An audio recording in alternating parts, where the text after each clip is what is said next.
So yes, my name is Hadar, and I'm a native Hebrew speaker. And this is where you say, "We love you, Hadar." Say it. We love you, Hadar. So when I was 20, I moved to New York. I had the Israeli dream to move to New York and become a famous actress. And I had, intermediate English and an Israeli accent. And when I started my training in acting school, we had speech and pronunciation classes. And there we learned the sounds of American English. So not only foreign speakers had to learn it, but also American speakers, because everyone has an accent, even American speakers, because you have different dialects. And what happened was I just fell in love with the sounds of English and the ability to change my accent just by understanding how this thing called English works, how this thing called spoken English works, something that I've never learned in school. So, as I was going through the training, I realized what impact it had on my confidence in English, on my ability to communicate, to be clear, and to take on new opportunities to speak and to present my ideas and to actually to start minimizing the gap between my knowledge of Hebrew and my ability to express myself in English.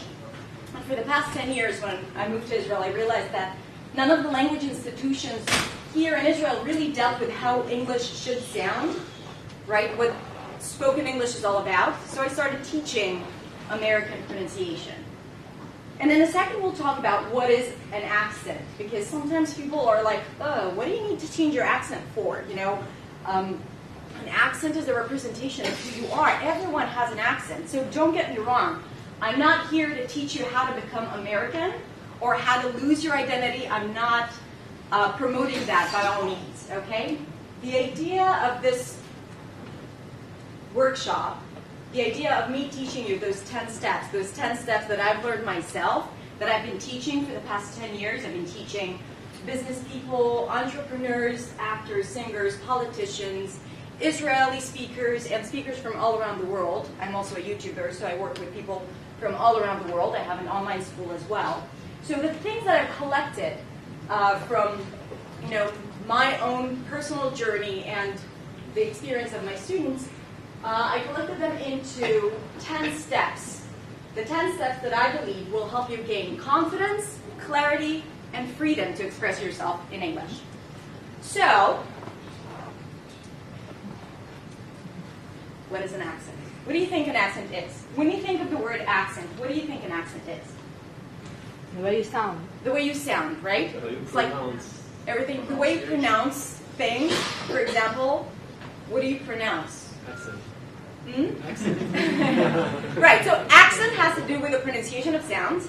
The way your geographical area affects your pronunciation. Absolutely. So an accent depends on where you're located, right? So you have a regional accent, you have a foreign accent. Right now we're dealing with the foreign accent. So how you pronounce things. And yes, absolutely. A foreign accent, that's the, yes, you wanted to, yeah. Intonation.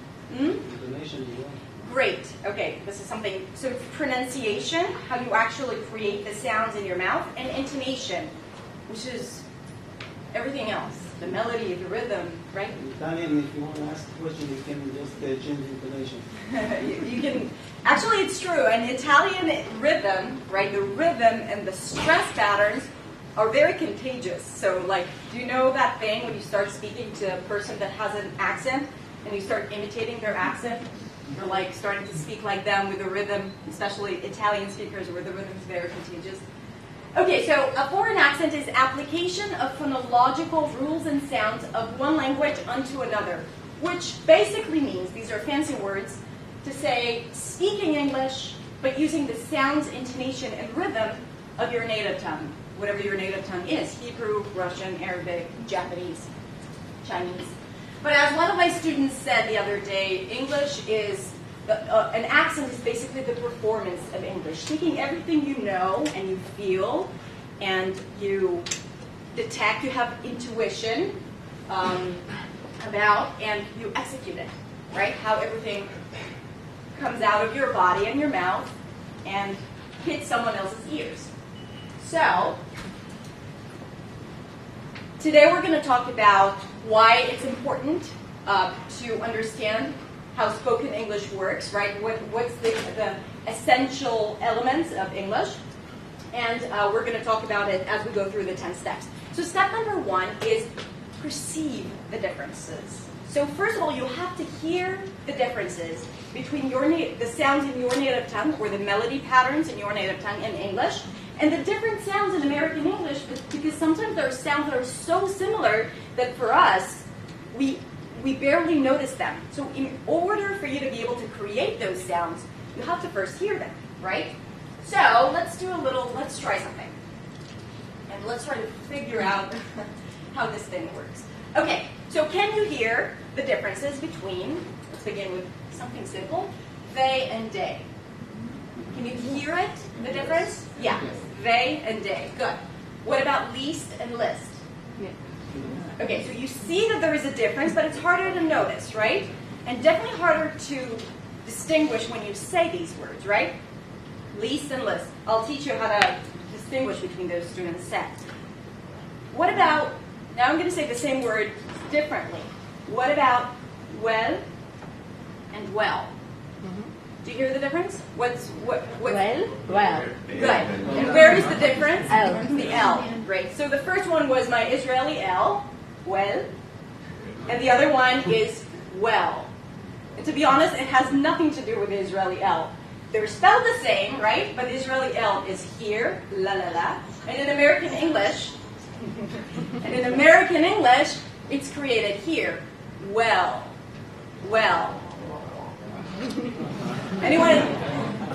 Whose name ends with an L here? What's your name?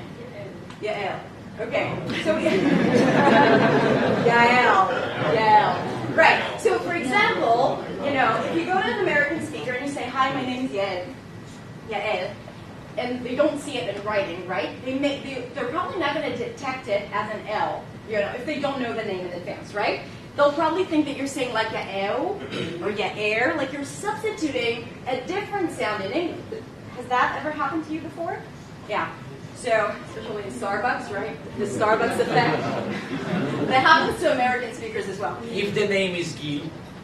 Gil is common in American English, so it's a little easier. But Gil may also, if they hear it for the first time, they may also, and they already recognize that you have an accent, they may start, it's subconscious, right? But they may think that you're associating this sound with another sound if it's la la la, because, like an Israeli L, because what they're expecting to hear when there is an L at the end of the word is this weird sound, ol, okay? That is very different from la.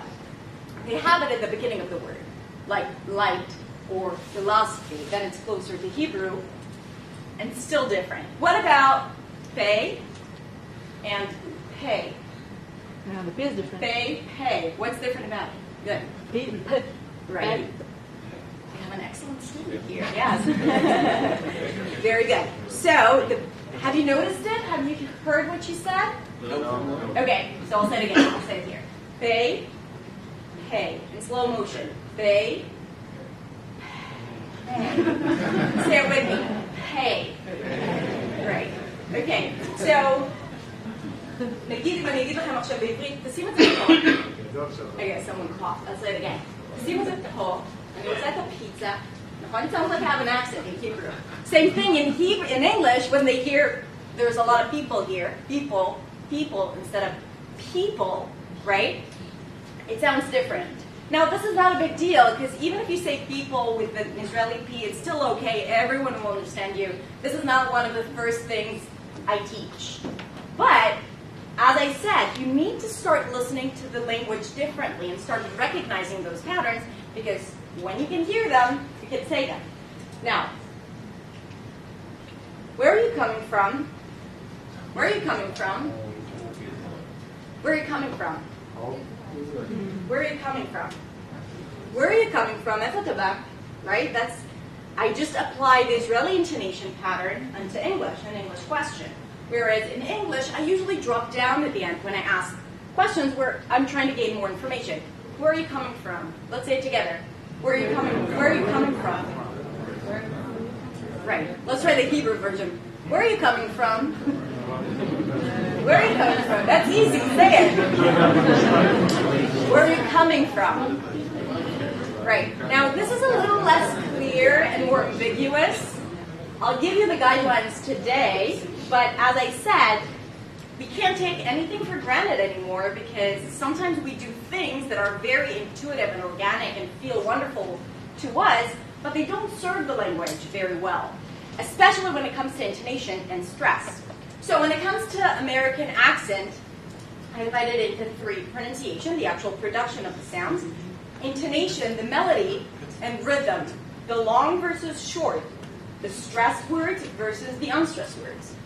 When it comes to pronunciation, we're talking about consonants and vowels, and when it comes to intonation, we're talking about, as I said, where the stress is, changes in pitch, general attitude, the voice quality, right, and also how you ask questions. And, a lot of information is conveyed when you speak. A lot of information, and a lot of it is not actually in the words, but it's also in how you say it, okay? And this is where we enter, cultural differences and behaviors. And we need to be aware of it, especially with new clients or colleagues or people who don't know Israeli culture so well.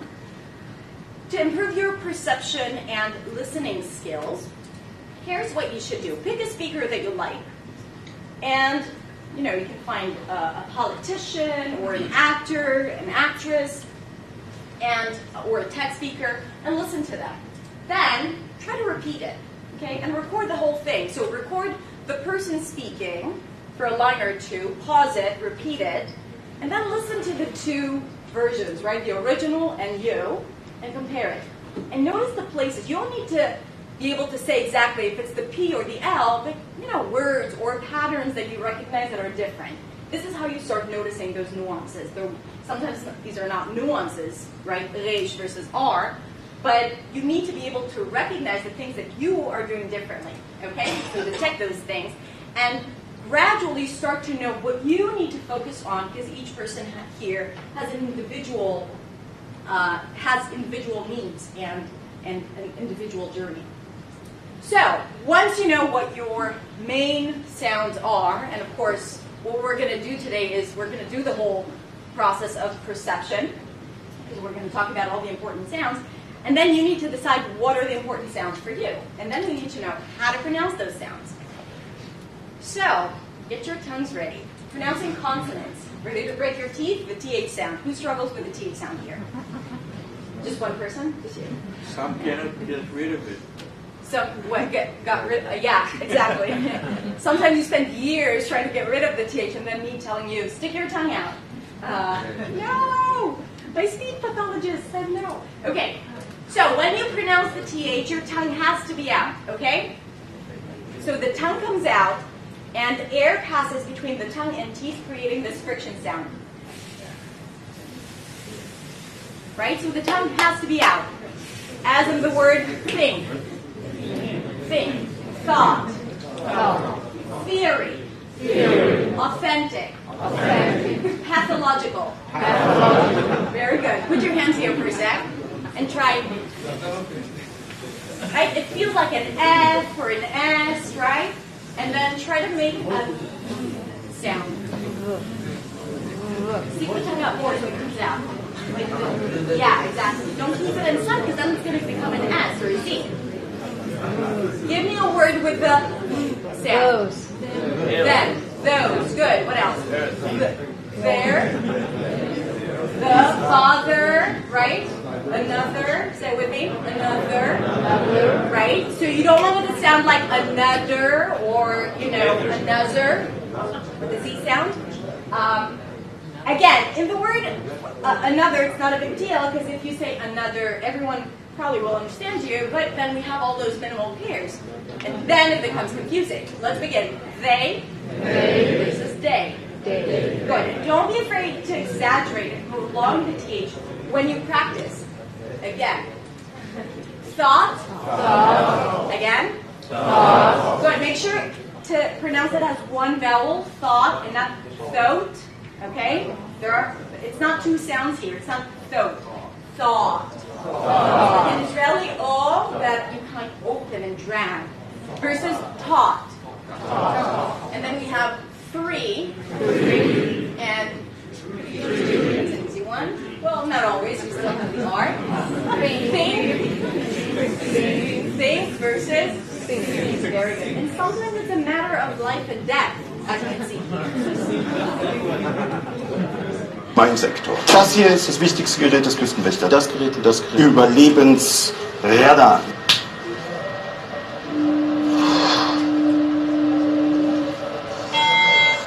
Mayday, Mayday. Hello, can you hear us? Can you hear us? Can you... Over. We are sinking. We are sinking. Hello? This is the German Coast Guard. We are sinking. We're sinking. What are you thinking about? See?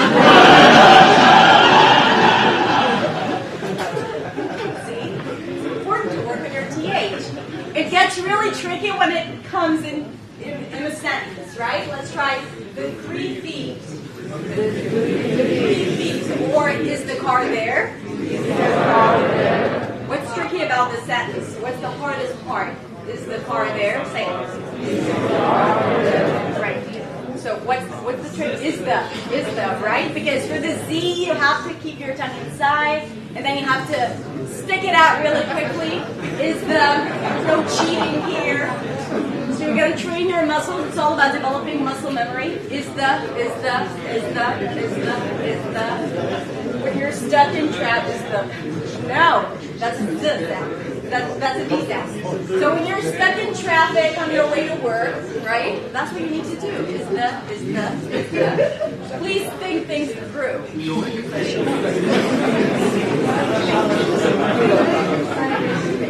are really good. Think things through. Okay. So there is the resh, there is the right? There's the R, which is like American R, and there's this weird American sound for the R, right? Where you kind of like bring the tongue to the middle of the mouth. What the heck are you supposed to do with it? So let me tell you. To make the American R sound, unlike Hebrew or Russian or Arabic, you don't need contact, right? For Hebrew, what is your tongue doing for the resh? Where is it vibrating? In the back. Actually, what happens is that the back of the tongue goes up and the uvula is vibrating against the back of the tongue. Hainbal. Right? That's the resh. And in Russian or Arabic, we have where the tongue kind of like trills against the upper palate. And in American English, there is no contact, not in the back, not in the front. Actually, the only contact you have is that the sides of the tongue touch the sides of the teeth. Let me hear your R. Right. Very good. Now here is something that even if you know how to make the R, here is something that Israelis tend not to do. So we say resh, and in American English we need to say What's the difference? Round your lips. Okay? So for the I can say right? But when I push my lips forward, then the sound is so much more pulled together. It's deeper, and you have this nice dark sound. As in the word right. Red. Real. World. Good. Very good. I'm going to trick you. Okay? And there are easy R's and there are tricky R's, right? Usually when it's at the end, sometimes people drop it, like British speakers. So that's okay. Sometimes you can drop the R. In some dialects you do. Sometimes Israelis find it easier to drop the R at the end because they find it more difficult to pronounce it. It's all okay as long as you're in control of it, right? And you know what you're doing. So lips are rounded. Don't forget, the body of the tongue is really tense. And the tip of the tongue is not touching anything. That rug really tied the room together. One more time.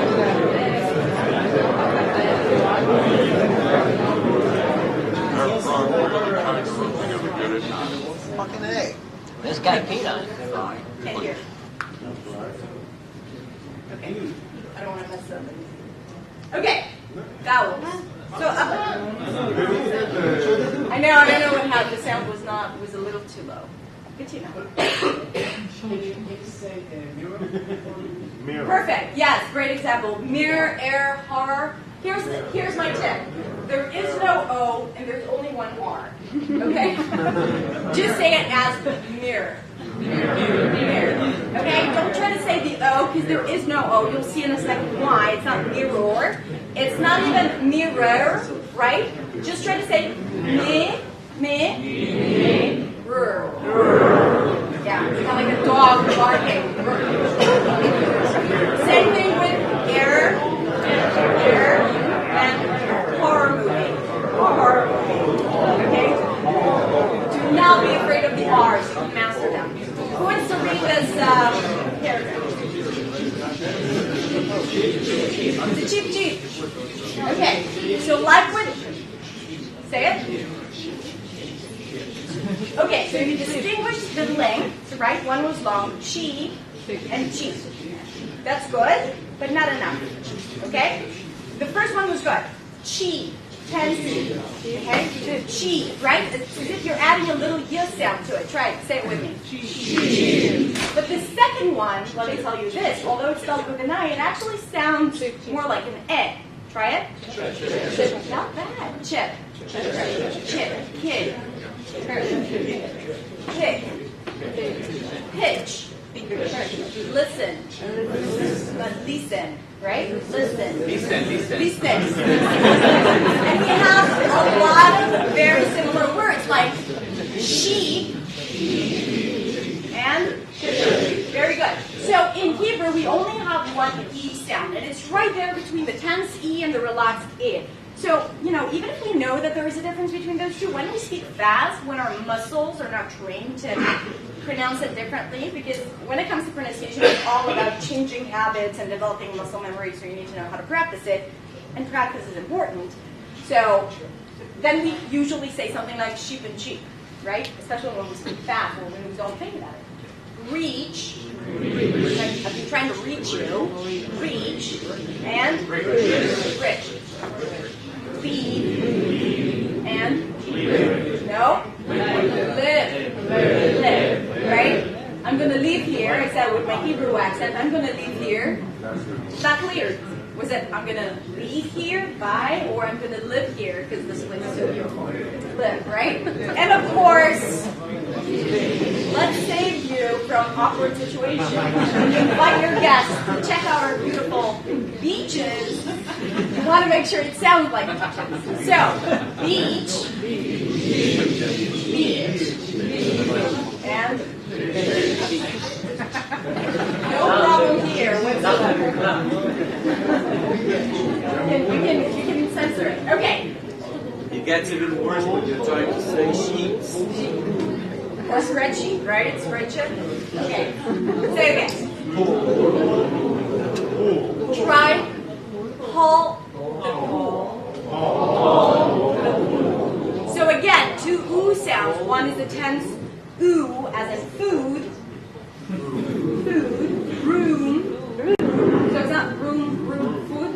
But it feels like it doesn't feel like. It's a longer sound, as if we're adding a little W, and there's some kind of a transition there, a little journey that the sound goes through. You. That's Hebrew. You. Two. Pool. Book.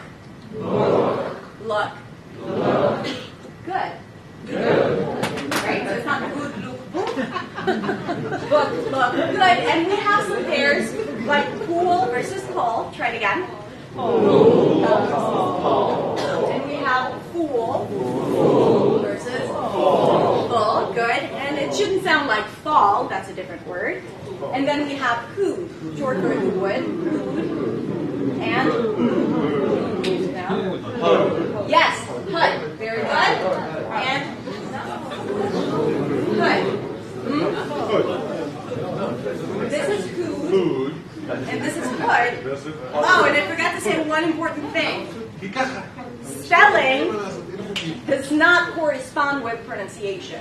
There are patterns, but you cannot count on spelling to tell you how you're supposed to say a word. So double O doesn't mean necessarily that it's cookbook book, because we have room and we have food and we have tools, right?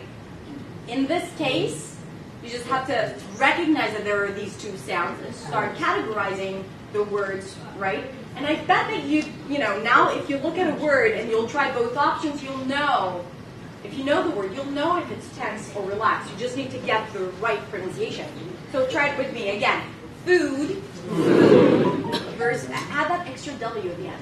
Food. It's like you're pushing it out of a straw at the end. And foot. Very good. And just to show you that you're not the only people struggling with this one. I don't even know how to describe this. Right now, what's going through your head? You're thinking of lying, you're thinking of telling the truth. It's a very mixed bag right now. You're going through a lot of emotions, and I feel that. It's a food. Food? Like foot or food? Foot? You said foot. So that means a foot, you eat foot or foot with toes? Oh, foot is a fruit, yes. Is it fruit? I mean, but you're charming me now. So he wasn't sure what to... I love her. He wasn't sure what she's talking about because he didn't have the context, right? So he was willing to assume that she made a terrible grammar mistake, saying it's a food, mispronouncing the D, turning it into a T, it's a food, right? Or, just mispronouncing the vowel. But he really didn't know what she's talking about for a sec, just to show you that people need to hear the specific sounds to know what the word is, otherwise they get confused. When it's in context, it's a lot easier, okay? And people don't really think of what exactly did she mean. Okay, now that you know how to pronounce those words, so you know how to make them once, twice, great, how do you make it your own? How do you develop the muscle memory? So of course practice is important, but you also need to build your muscles. So a few things that will help you to gain more control over your tongue and your lips and strengthen your muscles. And by the way, it's good for, diction in general. Your diction, it improves your diction in general also in Hebrew. So practice tongue twisters. Ideally, you should wake up in the morning, pick a tongue twister, and say it like 10 times to yourself throughout the day. Peter Piper picked a pack of pickled peppers. Go on. 1, 2, 3. Everyone together. 1, 2, 3. Peter Piper picked a pack of pickled peppers. Now don't forget your aspirated P's, right? Peter Piper, once again. Peter Piper picked a pack of pickled peppers. Very good. And we have good blood, bad blood, good blood, bad blood, good blood, bad blood, good blood, bad blood, good blood, bad blood. Right? Faster.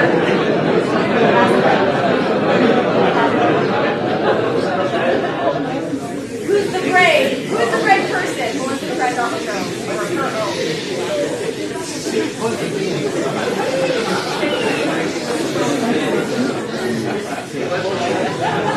Okay, we'll try it.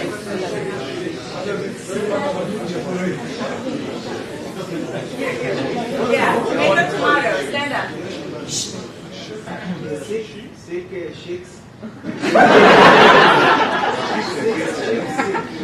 Not bad. Good. It's a high E. Not good either. Not good. Not yet. Not yet. It's work in progress. The sick sheiks. The six. Sheets. 6 sheep sick. One more time. The 6 sheep sick. 6 sheep sick. Again. That's it. The 6 sheep sick. One last time.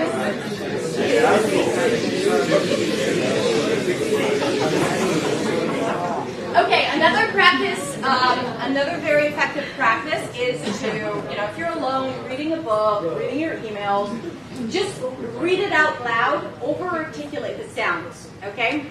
I'm not saying it for you to start speaking with, over-enunciation like that, But this is a great way to strengthen your muscles, just for the sake of practice. So you can do that. And also, whenever you know that you have a difficult phrase like is the car ready, or reporter with a lot of R's, take those, and try to detect it when you speak. He says choppy, chop suey.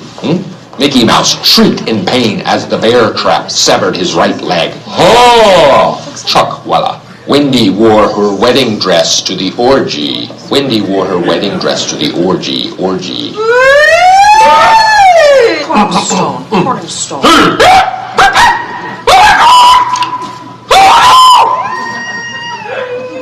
It's getting close! He did it to you! 5, 4. Have a great broadcast. You too, darling. So before an important meeting, you just close yourself in a room. Okay. Step number 4. Reduce and abbreviate. So now we're starting to talk about intonation and rhythm. And if there's anything I want you to take from this workshop is this, the schwa. That's really the secret of American pronunciation, and no one talks about it, except for me, because I'm obsessed with it, but no one talks about it. And it kind of like resolves all those issues that you have with why doesn't it sound exactly the same as I know it should sound in my head, or, how come it's not spelled the same as you pronounce it? So this is the reason. But since it's not a regular sound, I need to take it back a bit to discuss the stress patterns in American English. In American English, there are 3 types of stresses: primary stress, secondary stress, and weak stress, which is the schwa. What does that mean? In every word, content word, like noun, adjective, adverb, or verb, there is one syllable, havala, that sticks out the most, right? Just like in Hebrew, hatam, right? Opportunity. What's the primary stress? 2. Not the T. T is a sound. 2. Innovation. What's the primary stress? Vague. Personal. What's the primary stress? Great. So the primary stress is longer, louder, so that's like Hebrew, but it's also higher in pitch. Personal. We don't raise the pitch to stress the primary stress in Hebrew. We would just emphasize it with a little oomph. Personal. Ishi. What's the translation for personal? Ishi? Yeah. Well, got confused with all the languages. So, personal, ishi, right? I'm not saying ishi. That would be funny. Ishi. Universidad, right? You don't raise the pitch in Hebrew so much. Hebrew is a little more monotonous, where the range is not as wide. So you want to raise the pitch for the primary stress. The secondary stress is a pure vowel. Well, just like the vowels that we pronounce in Hebrew, same energy, same, of course the pronunciation is different, but the stress level is the same. And then there is the schwa, which is a reduced vowel. So whatever vowel it is, or we think there is there, whatever vowel letter is representing this place in the weak stress, there's actually nothing. Because the schwa is the most neutral sound a human mouth can make, and it sounds something like this. Right. So it's not it's not it's not good. It's good as a sound, but it's right? You really don't want to do anything here. And it's the most popular sound in American English, and not just because they say every other word, but also because it exists in specific words. Let me explain. Say this word. Good. What's the primary stress?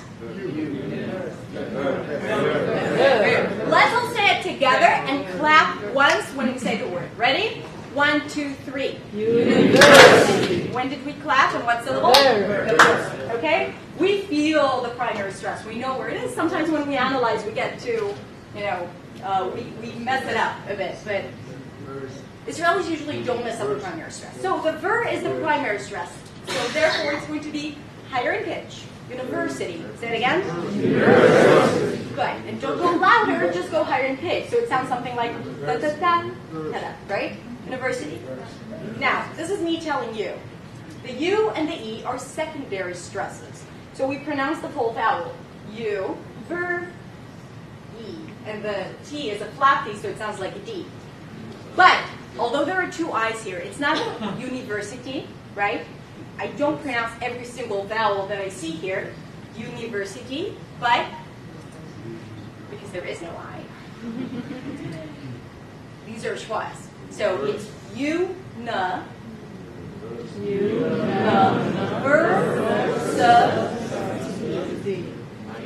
university. Say it. Beautiful. Very good. University. Say it again. So not only did we change the pronunciation, but we also changed the rhythm from university to da-da-da-da-da, right? University. Prolonging the primary stress, reducing the schwas, and the sounds right there in the middle. So all of a sudden we have three different rhythms. Whereas in Hebrew, every syllable receives the same beat. Discussion here. Say this word. Holiday. What's the primary stress? Ha. What can we reduce? How would you say it? Holiday. There we go. Holiday. Holiday. Holiday, right? I'm pronouncing every single sound. Holiday. Hala. Good. Holiday. Very good. Focus. Good. So first of all, the primary stress is a long O, tho, and there is no U. Very good. Focus. Let's focus, guys. Focus group. Focus. Focus. Say it a few times. Again. Focus. Focus. By the way, when you're practicing words, new pronunciation, it's not enough to go to Google Translate and ask it to say it out loud. You have to understand how it's different from how you're saying it. You have to say it at least 10 times to get it into, to get it in your body, to feel it, and then to use it in context, right? So you need to do it with new words that you're saying, that you're learning, right? If you want to enhance your vocabulary. And definitely with words that you need to learn how to pronounce. How would you say this one? American. Primary stress is? Men. Very good. What can we reduce? Okay, good. The I. So, mera. Anything else? Right. Everything except for the men.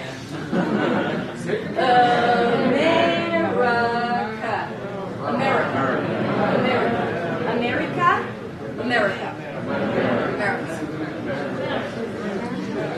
It's not that they mumble, it's just that there aren't any sounds there. Aren't any vowels. Okay, I think that we've been reviewing long enough. Let's see what you've learned. I'll start you off with an easy one. Where do you live? America. It's pronounced America. That's what I said. America. America. America. Okay. Now the schwa is so popular not only because it appears in words, almost every other word that has 2 or more syllables, definitely in words with 3 syllables, but it also appears in between. What does that mean? So, you know this thing where you feel that people just mumble all the time? It's not that they mumble. They reduce the less important words, which means all the function words, on and at, could, would, should, am is are, has, have, the, this, that, those, they're all reduced to a schwa. Why? To help the more important words stick out, not because they are lazy, right? There is always a balance between the more important and the less important. I always say that English is like spoon feeding. I'll tell you where the important words are by prolonging them, going higher in pitch, and everything else is kind of reduced, kind of reduced. Okay? So, for example, here, what are the stressed words? What do you think the main ones are? Cat, cow, and couch. Very good. So, cat and couch are going to be clearly pronounced higher in pitch, longer, and the word the, it's not the, it's the, will be reduced to the cat, turns into, on it turns into the cats and the couch. The cat's on the couch. Cat's on the couch, right? And here I'm starting to create that rhythm of American English as well. Say this out loud.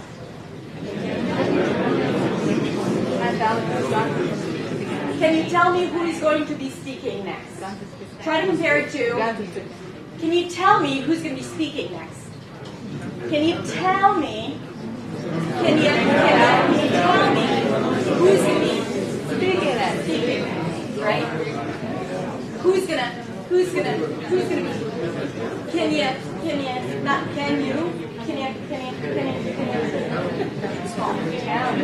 you tell me who's going to be speaking? So English intonation and rhythm is all about the balance between the high and the low, the long and the short, the stress and the effortless, right? So we don't want to push so much when we reduce those words. Now we know how to reduce, let's learn how to play the music of the words that are important, the content words, nouns, verbs, adjectives, adverbs. So when it comes to words, if we think of Hebrew is kind of chill. Hey.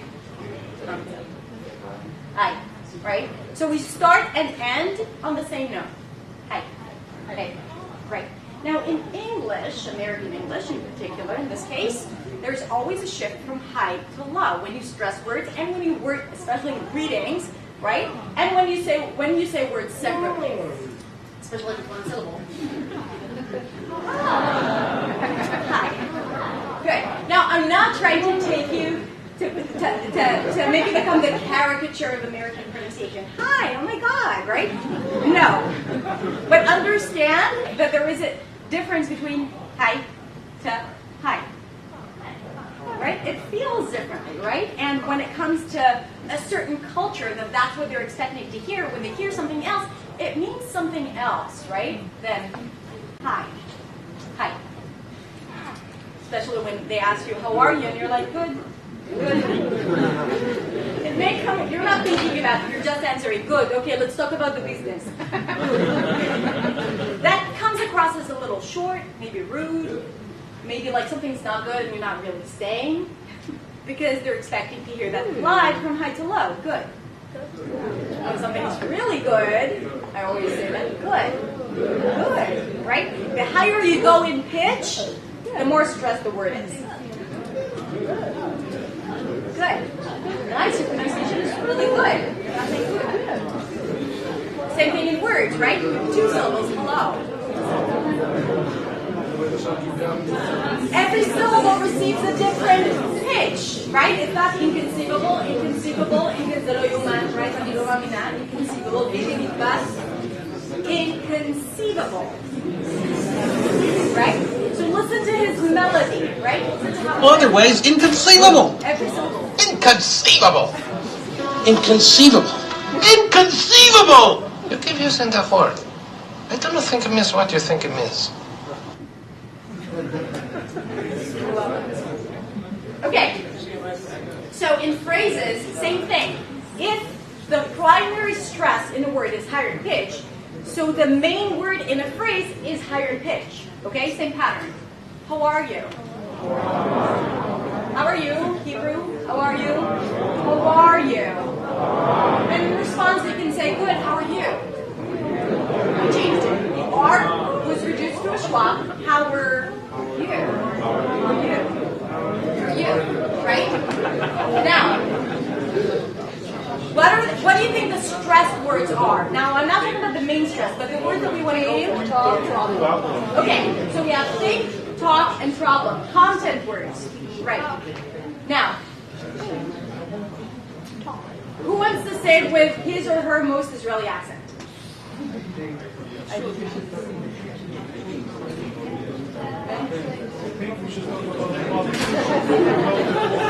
Okay, sort of. No problem, right? There's no problem with that. I think we should talk about the problem, right? We start high, we drop down. That's the pattern, usually. Okay? We always drop down at the end because no one's listening to us anyway. So just drop the volume, drop the pitch. But I think we should talk about the problem. Okay, so there's this external melody that we apply, and in English, the melody is a result of the content. So, as you said, think, talk, and problem. These are the words that we're going to go higher pitch for. I think to talk about the problem, right? While we always drop the last consonant word to the ground, right? In English, usually the last consonant word is the most stressed word. Now think about what it means, right? That we tend to drop the thing that needs to be mostly stressed, especially if you're, intending to say one thing and it comes out as something else. And there's a lot of importance to the words that you choose to stress, and you need to be aware of it, especially when you're over the phone, right? Or on VC, because a lot of the communication is compromised. So you need to be able to recognize the words that you want to stress and know how to stress them to make it as effective as possible and to get your message across. So, for example, we said neutral intonation, yes? How do you say stress? How do you translate it to Hebrew? Down stress.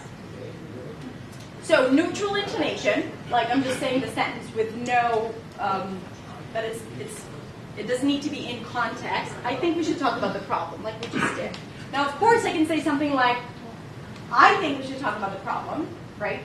Because obviously you don't do that, but I think we should talk about the problem. By the way, non-native speakers tend to stress the pronouns a lot. I, we, right? Usually it's not stressed.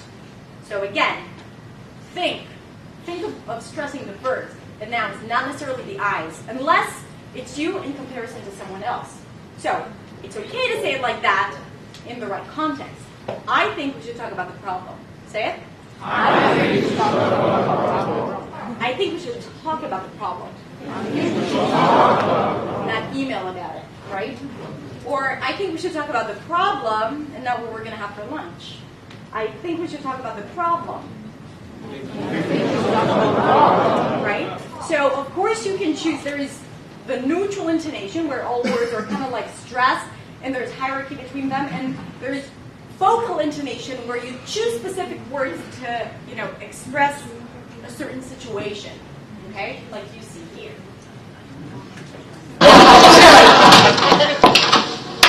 So, Jerome, I did a little snooping around for you. Oh, what'd you find out, Lois? Well, I talked to Tim Watley. Yeah? And I asked him, should Jerry bring anything? Subtle. And he said, why would Jerry bring anything? All right, but let me ask you this question. What? Which word did he emphasize? Did he say, why would Jerry bring anything? Or, why would Jerry bring anything? Did he emphasize Jerry or bring? I think he emphasized would. So let me ask you this. What's the difference between why would Jerry bring anything and why would Jerry bring anything? Rising about Jerry. Someone else should bring it. What does it imply? Maybe Jerry's not invited at all. So. Why would Jerry bring anything? He's not invited. Why would Jerry bring anything? He's invited, but he's to bring anything, right? So sometimes that subtle choice of words, things that we don't always think about when we speak or we're not even aware of, changes the entire context. Rhythm. So I'm going to play a short clip. Just try to listen to the rhythm, and then we'll analyze it together. So as we said, long words are stressed, stressed words are long, unstressed words are short. Just last week, when we were on stage together, Governor Romney decided that instead of changing his plan, he just pretended it didn't exist. Just last week, when we were on stage together, Governor Romney decided that instead of changing his plan, he just pretended it didn't exist. So, three words that have one syllable, three different rhythms. Just last week, right? Say it with me. Just last week. Right? Since week is stressed, it's going to be longer. This doesn't mean that the word itself is longer than last, right? Because last can be long if it's stressed. It has the same, amount of syllables. When we're on stage together, when we were on stage together, right?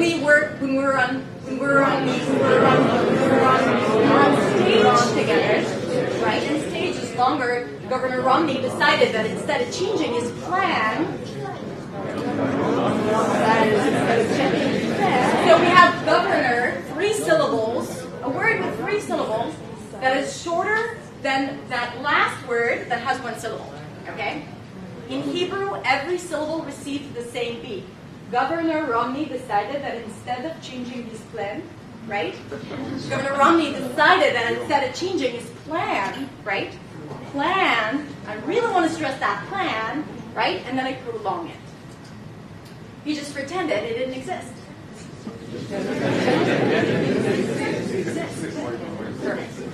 Okay? So, again, these are things that our brain filters out.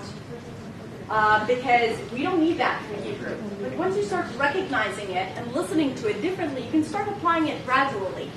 And as I said, especially when you need to be clear and understood, and it's not, you shouldn't feel ashamed if you find yourself practicing something. Okay? The culture of being underprepared, or the generation. Okay, let's just wing it. You've got to practice things. If you want to change habits, you've got to take the time and, find the change and practice it. I'll give you the guidelines on how to practice in a sec. And and phrasing and linking.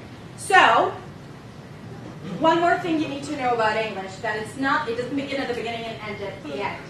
Okay? Everything is chunked. Okay? Every sentence is built of chunks. So, for example, say the sentence.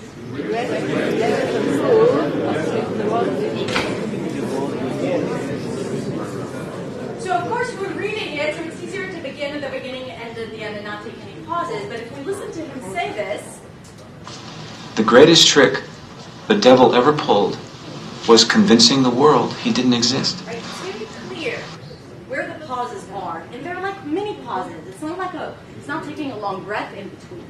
So it's divided into chunks, right?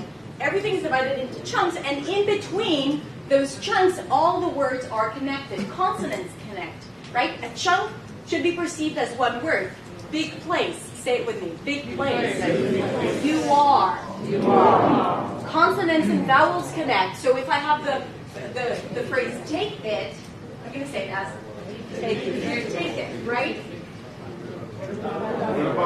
What about it? Right? What about it? It's connected. By the way, we do it in Hebrew as well. We always connect words. Don't try to be clear and say every word separately, because within the chunk, everything is connected. But we need to take those breaks, not only for the sake of the listener, okay, for the sake of us syncing up our brain with our lips, with our mouth, with what we want to say. Usually Israelis are always ahead of themselves, right? The brain is like rushing fast, and the mouth is not catching up, and then we get stuck. Or then it feels like we're never stopping. One of my students said that his American colleague said that they never know when Israelis finish the sentence. Break it down. Because always there is like this intonation of something else is coming up, and there are no breaks. Okay, so they don't know when they can interrupt or ask questions. So here, look, I'm not saying the greatest trick. It's the greatest trick. Here, everything is connected. We don't want to separate it. But then we take a mini pause and we say the never ever pulled was convincing the world. Right? So notice that there is no O in convincing. It's wrong in convincing the world.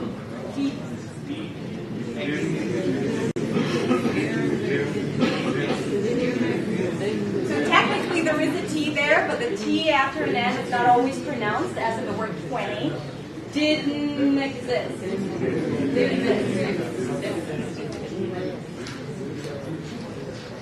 So how do you practice all that? One of the best exercises techniques, or two of the best, are imitation exercises. Pause and repeat. So like in the first exercise that I said, use it to practice your perception. Here you can practice your English by picking a speaker that you like pick an accent idol, someone that you connect to. So women, pick women, and men, pick men. And, someone who's close to you in their voice quality. and play a line, pause, and repeat. If you're in your car, you can do an echoing exercise or shadowing exercise where you just listen to it and you repeat it a split second after, right? You're probably not going to get a lot from the podcast you're listening to because you're thinking of other things, but it gets, and you don't know what you're doing, but it's good because you get it in your body, right? Sometimes it's okay to let things come through your ear and go out through your mouth without thinking about it too much, right? Because we do want to develop intuition as well. And I recommend TED Talk, NPR. Do you know NPR? National Public Radio. And also YouTube videos, podcasts, Audible, audiobooks. And then create your personal pronunciation challenges. Okay? Because again, you have your individual needs and you need to recognize them and to know how to focus to get the best results. So, I picked a few that are common for Israeli speakers. For example, word versus word, right? Word. So, here's a quick tip. Say this word. Word, right? Notice that it doesn't sound like where. It's not where, we wear, but it's word, right? I would probably write it like this, with a U, or just like work. Work. Okay? Now when it comes to the word, let's say work, we want to think of it as if it's were plus K. Work. When it comes to word, again, there is no O, right? It's word. Say it. And what? Worm, right? It's not warm. Warm is ham and worm is kolat, right? Worm, say it, worm. And when it comes to world, to distinguish between word and world, so again, we don't have an O here. We're triple the L, if that's what's missing. And remember, it's here. World, right? And only after you feel the tension here, world, bring the tongue up to the D. World. If it's hard for you to pronounce the dark L, okay, then practice it. But in the meantime, just make sure that you prolong the Israeli L. World. Right? You want to practice it like that until you manage to avoid that drop of the L and to make it sound like world. Yeah? Anyone wants to try it with me? World. You're lost. World. Oh, I just did it here. Forgot. World. Conversation fillers. So, look, I'm not against conversation fillers, but there is one sound that is a dead giveaway Israeli. That is. I think that, like Jews, like Arabs are living in Israel, I don't see a reason why the settlements cannot stay. And those problems, existential problems like water scarcity and clean air that the world needs. Not to give any political announcements. Dependent upon the decision of a few political players, but it's up to them. I cannot predict what will happen. Sunday is a big team, it's a big match. Only win. It's the home, all the people. It's a good game.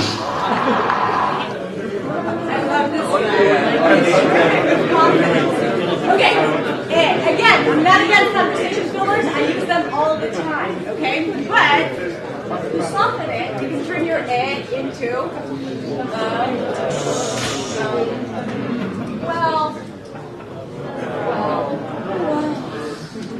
and also you want to avoid common pronunciation mistakes. How would you pronounce this one?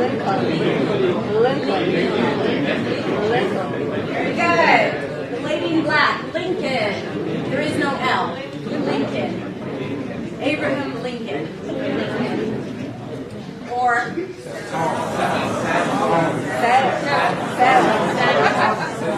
no L. Sky. No Salmon.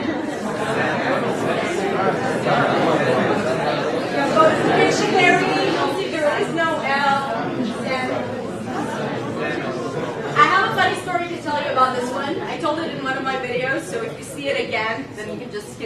you what I'm going to tell you. So my husband and I work together a lot, so he sometimes shoots my videos, not anymore. Now I do it myself, it's easier. But for a while, I was discussing the word salmon, but he forgot what vowel comes before. So he goes to the guy at the counter and he's like, "Hello, can I get a semen cream cheese on a coffee bagel with tomato and onion rings?" And the guy at the counter was like, he probably didn't just say semen cream cheese, right? So he gave him cinnamon cream cheese, tomato, onion on a coffee bagel. He's like, "Oh, thanks, that's exactly what I want." No L, and salmon. Lamb. Okay, then the ending, there is no B. Lamb. Comb. Bomb. Right? Not bomb. Climb. Right? Ended with an N.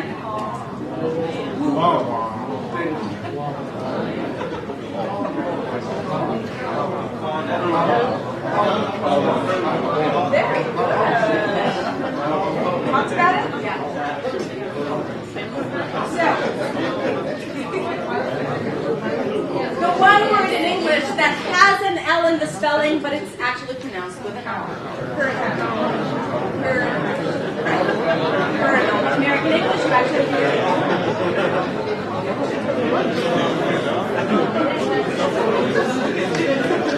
Swear to God, yes.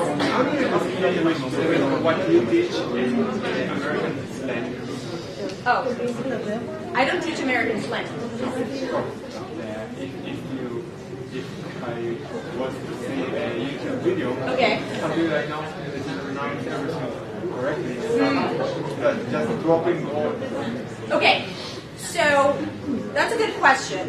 I guess you need to understand who's the YouTuber, for example, to see if it's someone that, if the video is more formal or educational, or someone who's that's his thing, being very hoodie or her thing. And then they'll probably be using a lot of slang, and if you maybe don't recognize exactly what they said, maybe it's either an idiom or slang, like an expression that you don't know.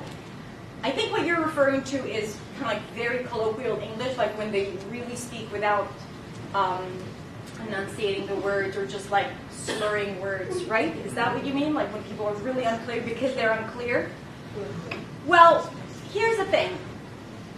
People who speak normally and just reduce words, you'll hear the content words, right? You'll hear those words that stick out. What you'll struggle with is all those reductions. What do you want to do?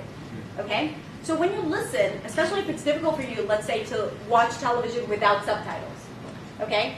Change the way you listen. Start detecting those content words, right? Instead of trying to analyze exactly what they're saying and to find the word in your brain for everything that you hear, try to find the word in your brain for the words that are clear to you. Your brain will fill in the gaps anyway. So for example, and if someone is really unclear, then maybe that's just their pattern of speech, and either use subtitles or don't listen to them. And slang is usually expression. So for example, gonna versus going to is not slang.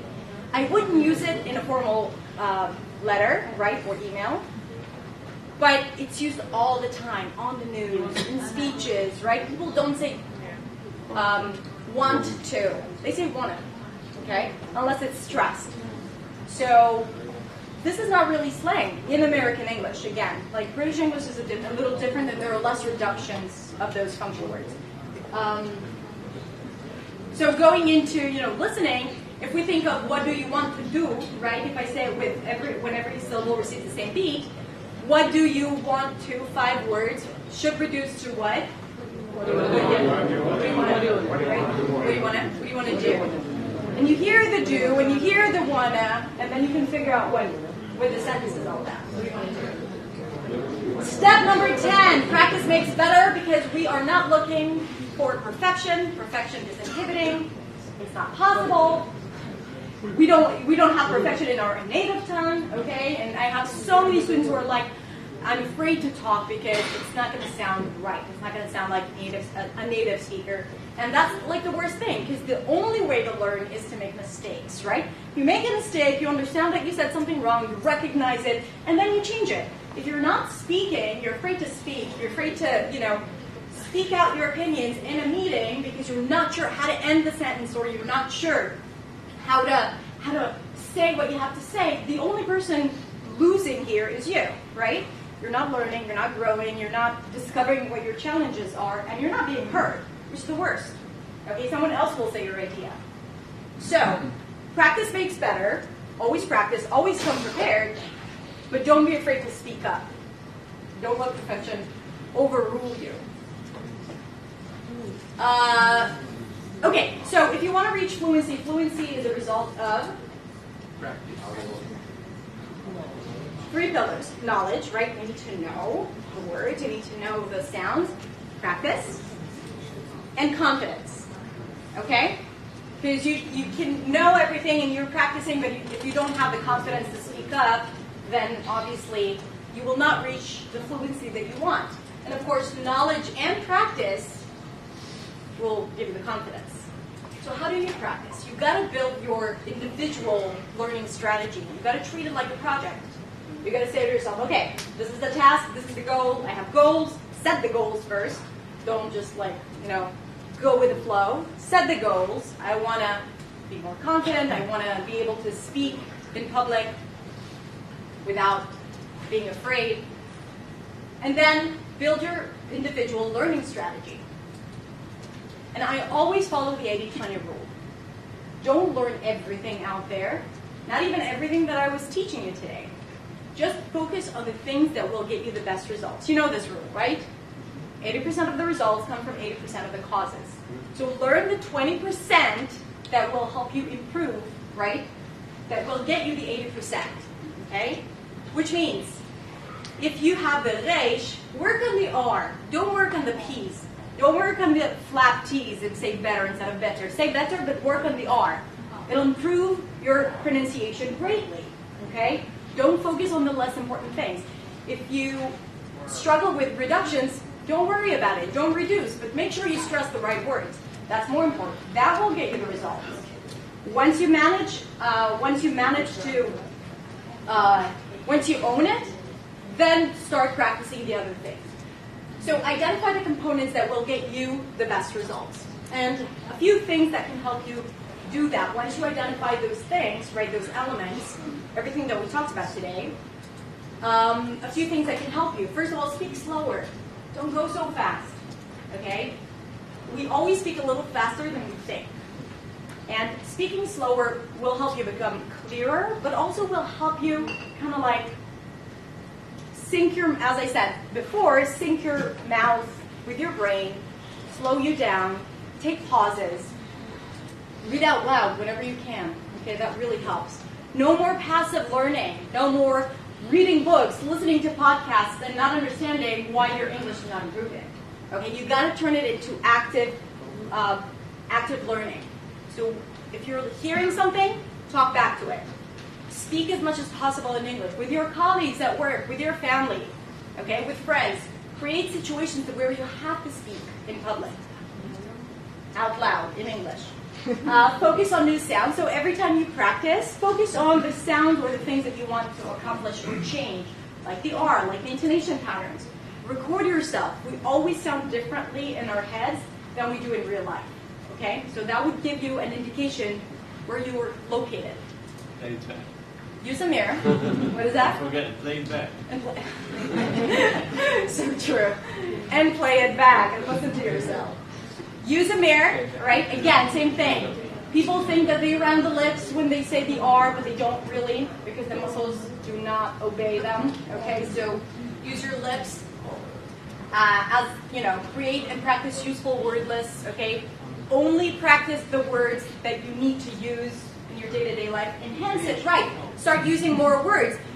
Put on this list words that you know but you never use. Okay, that's how you start expanding your vocabulary.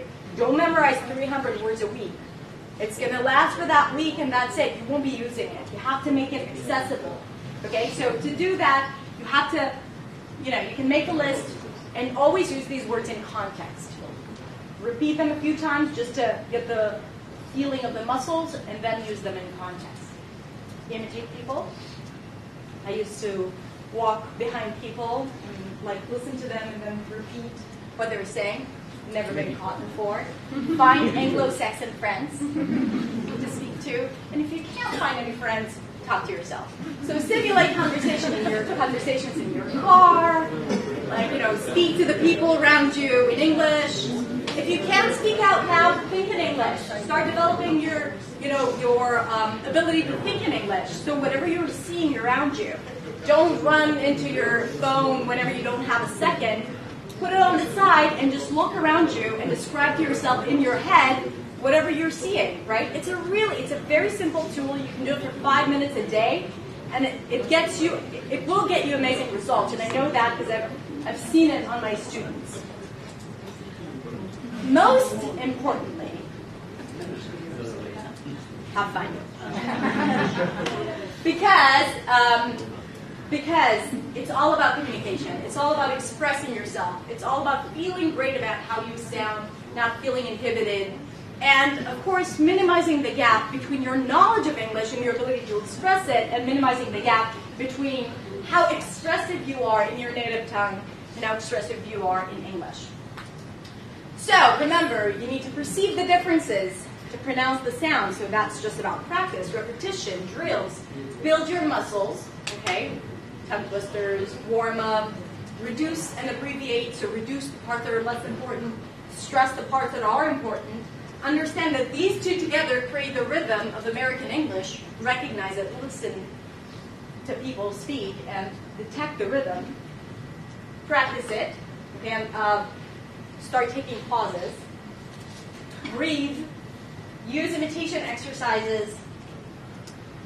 Create your personal pronunciation challenges, and remember that practice makes better.